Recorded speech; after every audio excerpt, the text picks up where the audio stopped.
జిల్లా SP Damodar Singarayakonda circle office police స్టేషన్లను ఆకస్మికంగా తనిఖీ చేశారు. ముందుగా పోలీస్ స్టేషన్ ఆవరణ, గదులు, రిసెప్షన్ కౌంటర్, స్టేషన్ పరిసరాలను ఆయన పరిశీలించారు. స్టేషన్ నిర్వహణ రికార్డులతో పాటు పలు రికార్డులను తనిఖీ చేశారు. సర్కిల్ పరిధిలో శాంతి భద్రతల పర్యవేక్షణ, నేర నివారణ వ్యూహాలపై తీసుకుంటున్న చర్యల గురించి ఆరా తీశారు. దర్యాప్తులో ఉన్న కేసులను సత్వరమే దర్యాప్తు పూర్తి చేసి బాధితులకు న్యాయం చేయాలన్నారు. మహిళలు, చిన్నారుల ఫిర్యాదులపై ప్రత్యేక దృష్టి సారించాలని సూచించారు.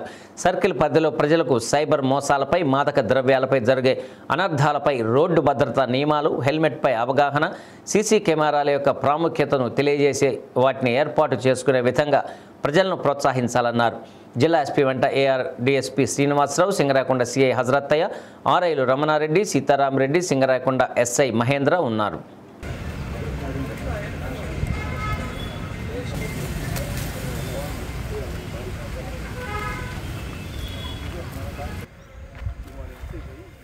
దారిని పెట్టుకుని ఏం ఉపయోగం